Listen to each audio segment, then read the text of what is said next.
You have to build systems and processes that support your goals. Otherwise, you have a really fancy list of goals that you're not going to make any progress on. These habits, these systems need to align with your target identity, which means you have to know who you want to become. What do they do? What are their relationships like? What are their hobbies? How do they show up for people in their lives? How do they make people feel? How do they dress? What do they eat? You have to know who your future self is to build the right systems and habits towards that. Your career is a component of that. You want to get promoted, you want to become an executive, you want to be a CEO by the time you're 40. That person does certain things. So if you're the type of person who has accomplished a lot and gotten promoted to the C-suite executive level by age 40, what does that person do? They probably wake up early. They probably listen to podcasts. They probably network regularly. They probably took certain jobs to get new areas of expertise. Know what it is you want to become and then build the habits and the systems that make you the person who does those things. Welcome back to this episode of Secrets of the Career Game. So many people are trying to navigate a corporate world that is laden with secrets, cleverly hidden, and unspoken rules to a game that most employees don't even know that they're playing. On this podcast, we try to give you a peek behind the curtains and some tips and tricks to ultimately make you successful in your career and help you progress a little bit faster. What if I told you that goals are actually holding you back from the career and from the life that you want? There have definitely been phases in my life and in my career where I have had big aspirations and big goals. When I was younger, I worked for a CFO position. So, fresh out of college, I worked directly for a CFO. And in my interview with him, I told him that I wanted to be a CFO in 5 years. And I know how that sounds now. At the time, I was like, yeah, that's like super doable, which obviously it wasn't. However, I took every open role that could get me closer to a CFO position. I worked directly under CFOs. I ran finance teams, I ran operations teams, and I built this really good network of finance professionals. And fast forward, when I was 28, I was offered a CFO role of a startup going IPO. And I had worked so long and so hard towards this goal. I had all these dreams of what it was going to look like. And I got the offer. And I remember coming home and my husband being like, let's have champagne. This is amazing. Your dream has come true. And I was like, yeah, I turned it down. And to this day, it was still the right decision. I had just had my son. My daughter was 2, my son was 1, so babies. And I knew that I couldn't live for my job at that stage in my life. And that's what that role would have required. But I had spent all this time and all this effort and put all my dreams and all my eggs in one proverbial basket to become a CFO. And then I got there and I really didn't even want it. And in the decade since then, I still have not taken a CFO role. I've been offered them a handful of times. I've been offered some CFO or COO positions as well. But I found that that didn't actually align with the life that I wanted to build. And it can be hard, even if I had taken that role. How do you sustain that momentum? You hit the C-suite level, and then, like, how do you keep growing? How do you keep developing? And I know myself, even getting that job offer, I didn't feel fulfilled. I didn't feel like, oh my gosh, it's happened and it's my dream. I just was like, no, this is not it. So in this episode, we're really going to talk about why ambition can be overrated and what science has told us in multiple studies actually is going to lead to long-term success, long-term growth, and sustainable momentum when it comes to your life and when it comes to your career. So the issue with goals is that goals create an illusion that we are making progress, right? We are hitting some milestone that in our head we said was like this big aspirational dream.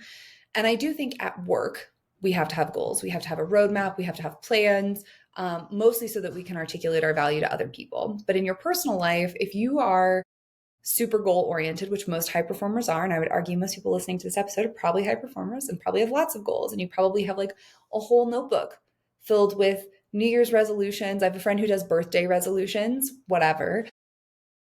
Those goals make you feel like you're accomplishing something, but they ultimately don't change your behavior. This is why so many New Year's resolutions fail. This is why people, I actually wrote at the beginning of this year, one of my goals was to only eat sweets once a week. I don't think I have had a single week all year where I only ate one sweet. They're my weakness, right? So they create this illusion that we're working towards something, but ultimately they make you feel guilty. They make you feel like you're missing the mark. They don't actually happen. And then we're frustrated. Only 8% of New Year's resolutions succeed, according to the Statistic Brain Institute. Okay. 8%. So goals aren't working.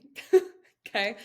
And they create this arrival fallacy. So this is, we get to that milestone and we think, I have arrived. I have achieved my goal. But then we're instantly on to the next thing. And so instead of feeling like, oh, I'm so happy, this is great, I can rest, we just use that to create the next goal that we want to go after. I was talking to one of my clients recently about this, where if you think back to who you were 2 years ago, and you were to sit down with them over coffee and say, hey, here's what my life looks like, even 2 years. I'm not talking 15-year-old you. I'm not talking a decade ago. I'm talking 2 years ago.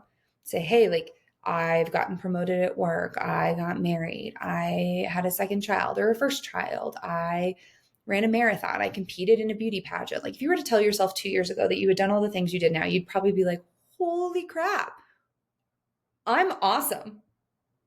I'm so good at life, right? But we don't feel that way in the moment. We don't feel those achievements and those wins, because as soon as we achieve it, we're on to the next. We're thinking about that next thing and that next goal. And that's really hard mentally as well.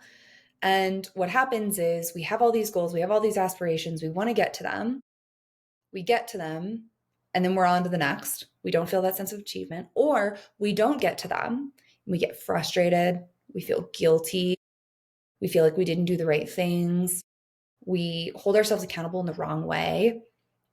And it's because we didn't put the right habits and the right relationships and the right structure in place to support the growth that we actually want, right? So we're talking about our career. This is applicable to all areas of your life, right? Health and fitness is another one where I see this applied. Getting married is another one where I see this being applied, even your hobbies. But if you're setting these big, audacious, inspiring goals, if you listened to my episode on burnout where we talked about creating your identity, but then you're not putting the habits into place that are going to help you get there, you're going to stall out, right? So James Clear, who wrote Atomic Habits, wrote, you don't rise to the levels of your goals, you fall to the level of your systems. And this is why having identity-based habit loops is so important when you are growing, when you are developing, when you are becoming the next version of yourself. So I talked about in my previous solo episode about creating your identity and how to create your identity. And we talked through all the prompts that go with your identity. So I'll link that episode in the show notes below. But once you have what your goals are or your identity is going to be in the future, you need the habits and systems that are going to help you get there. So for one example, say you want to get promoted. All right.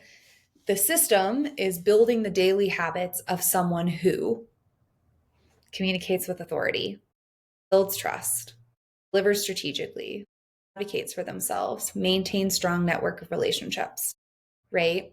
In order to hit that goal, you have to have these systems in place, right? This is what I work on with my clients. This is what I talk about in Secrets of the Career Game all the time, is how do you put the processes and the templates and the consistency in place so that you're chipping away at the monster that is trying to get promoted. And then your identity has to shift with that. I'm the kind of person who makes other people better at work. I'm the kind of person who coaches the next generation of great leaders. I'm the kind of person who delivers impactful results, right? So instead of having this like, hey, I want to get promoted, so I'm going to network more. I'm the person who builds authentic connections at work. A lot of you guys come to me and you say, I hate networking. It's so uncomfortable. I don't want to be inauthentic. I don't want to be fake. I don't want to use people. Build authentic connections, build authentic relationships, right? So when you're thinking about these goals that you have, these things you aspire to, this future self that you want to become, and how your future self operates and what your future self has and what your future self does, you need to believe that you are the type of person who does that thing. That's your identity. And then you need to put the habits in place that back it up. So I'll give you an example. I've been on a financial growth journey since starting my own company, because managing your finances as a CEO is very different than managing your finances as an individual. And so one of my identity pillars is I am the person who is good with money, who makes smart decisions for their financial future. Part of my identity, part of who I am, part of who I'm becoming. And then the habits that go with that are how I evaluate new purchases. It's how I save. It's how I invest.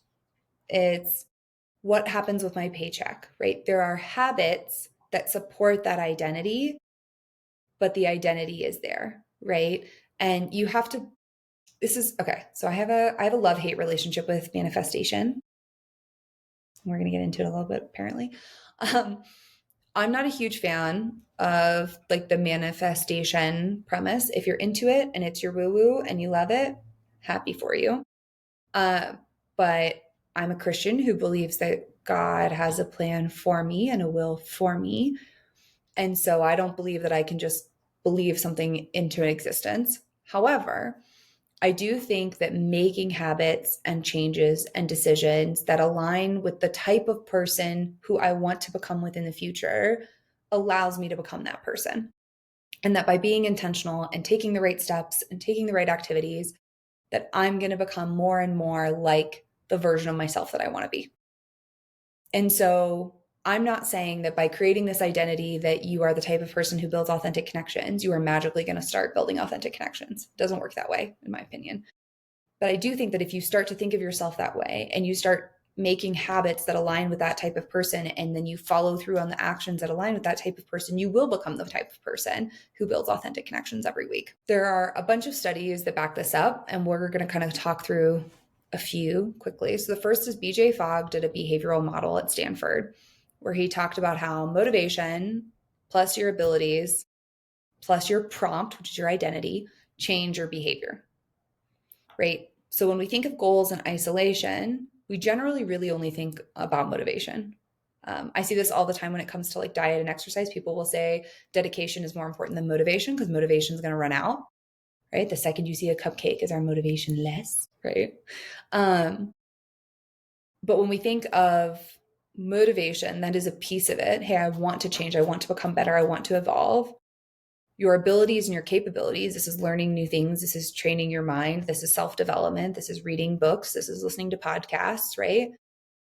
Those are your abilities that you're growing. And then your prompt, I am the type of person who builds authentic connection, your identity that you're becoming, using those three things together to build habits that change your behavior is going to be more successful. You don't want to be the type of person who has all these big lofty goals, but then doesn't follow through on any of them. It's icky, right? Nobody wants to be that person. Similarly, Harvard did a study by Teresa Amabile. We're going to pretend that I said her last name correctly, all right? That said people are most motivated when they see small daily progress, not a distant vision or goal. This is why I think people stay at startups so long. A startup is not a fun place to work. They're just not, right? Startups are not like exciting. I mean, they're exciting in that stuff is happening, but they're not exciting in that like you work really long hours, you tend to be kind of unorganized. There's like a lot of downsides to a startup. But people work there because they're seeing that progress. They're seeing that 1% better every day. They're seeing that motivation and they're seeing their company get closer to IPO, which is the ultimate financial payout that they want, right? And so this is one of the reasons people stay at startups is because they want that continuous feedback loop. They want to see that growth. And so when you're looking at your own life and your own goals, you need to be creating the habits that are going to help you look 1% better, feel 1% better. I talked about it on my previous episode. We'll touch on it just for a second here. In order to have your identity, if you establish your identity, go back, watch that video, do the identity exercise, figure out what your identity goals are for your career. That's part of that as well. You know, how do you show up at work? What does your work look like? How do you interact with others? How do you approach work relationships? All of those pieces.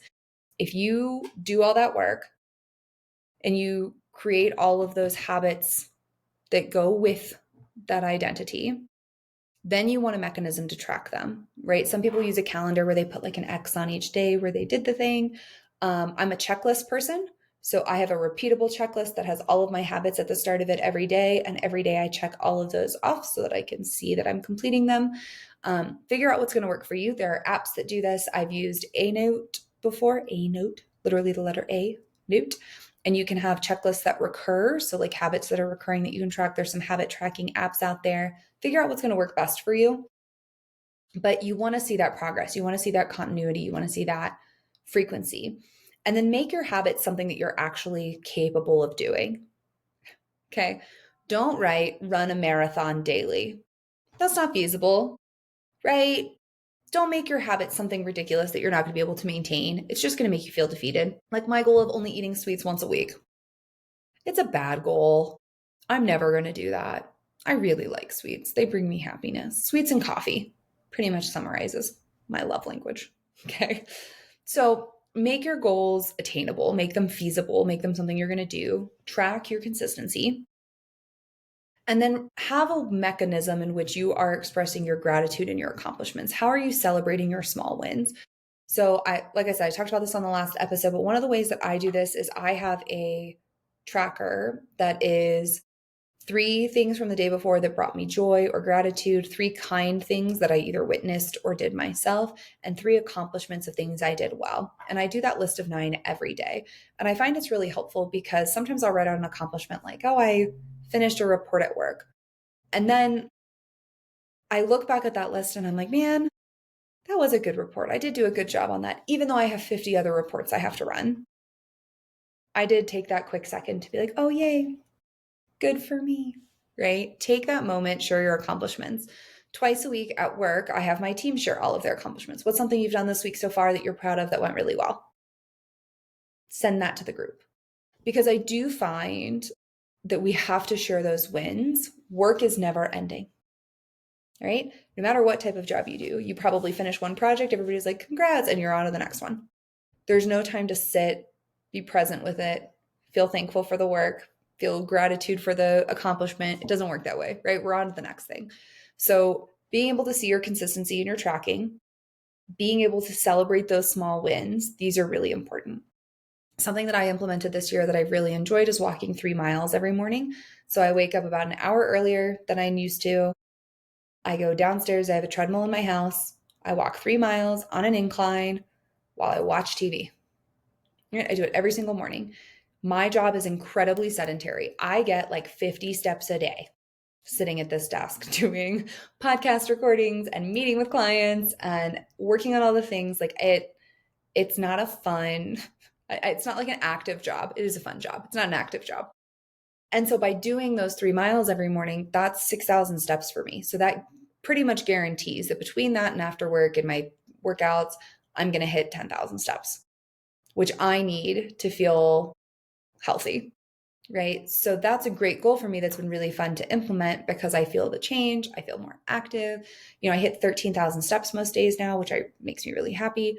But I wasn't hitting 10,000 when my goal was hit 10,000 steps. The goal of hitting 10,000 steps never made me hit 10,000 steps. What made me hit 10,000 steps was having the habit of waking up every morning and walking 3 miles. Build the habits, see the consistency, and then watch the progress. That's really what's going to be helpful for you.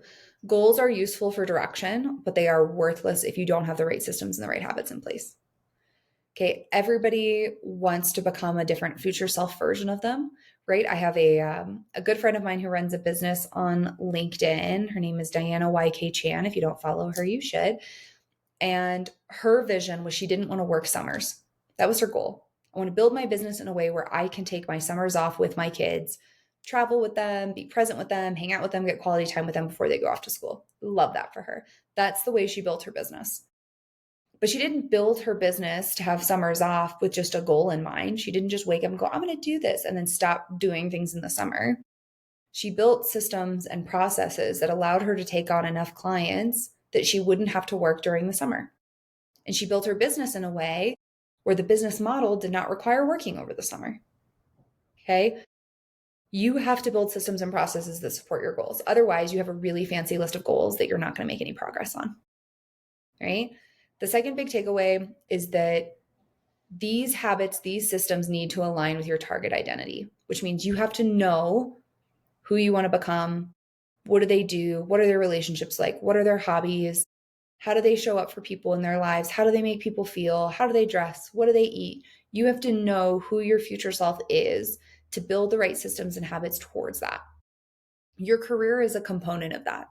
You want to get promoted? You want to become an executive? You want to be a CEO by the time you're 40? that person does certain things. So if you're the type of person who has accomplished a lot and gotten promoted to the C-suite executive level by age 40, what does that person do? They probably wake up early. They probably listen to podcasts. They probably network regularly. They probably took certain jobs to get new areas of expertise. Know what it is you want to become, and then build the habits and the systems that make you the person who does those things. And then thirdly, you want to redefine ambition. You don't want to just be chasing outcomes and then not appreciating them and then burning out because we just had another outcome, but it wasn't feeling the way that we thought it would feel. And the grass wasn't greener on the other side of the fence like we thought it would be. And then we're disappointed. Okay. Stop just chasing the outcome and instead become the person who lives the life you want to live. Move away from, I want to get promoted, to I'm the type of person who lives a life like this, which may require a certain salary, may require a certain seniority level, may require a certain type of work, and then build the habits that make you that person. When we think of promotion specifically, people come to me all the time. They're like, I want to be promoted to the next level. I'm like, great. What does the person at the next level do? And how is it different from your job? If you can't articulate what the person at the next level is doing that's different than your job, why would your boss? That next level operates differently, works on different projects, achieves different things, drives different outcomes. What does that person do? And then become that person. Now, with that, you have to be self-advocating. You have to be communicating with your boss. You have to be setting clear expectations. But become the person who's already operating at the next level. That's your fastest route to promotion. So your homework this week, if you did the exercise 2 weeks ago where you created your identity, you created your habits, you created your lifestyle, I want us to do the career version of that. So you are going to create the identity of your career self. You've already got your personal identity, who they are, how they show up, how they make people feel, what are the words and adjectives that describe them, what's their motto. You've already got that from 2 weeks ago. Take all of that work and do a similar exercise for career. What does that person do for work? What does that look like? How often do they work? Are they flexible to get to kids' soccer games? Are they able to hang out with friends and get lunch once a week? Do they eat lunch with their spouse? Do they leave their desk to go on daily walks? Like, what does their work life look like? What is that vision? And create that identity, that work identity, right? Some of my work identity would probably include things like she is calm when faced with adversity or change. She is able to prioritize and deprioritize tasks effectively based on the needs of the business. She coaches and creates the next generation of great leaders, right? What are those career identities? Who are you at work? Not just she's a director. Great. Who is she at work? How does she show up? What does that look like? And then create the habits that go with it and just implement one habit this week, right? Instead of getting promoted, maybe it's I'm going to speak up in each meeting once with at least one strategic point. I'm going to have one networking conversation each week. I'm going to outline a job description for the next level. What is a habit that you can implement that helps you get closer to that identity that you want to be? In the end, you have to stop chasing ambition. Instead, if you build the systems, ambition and the success that comes with it are going to chase you.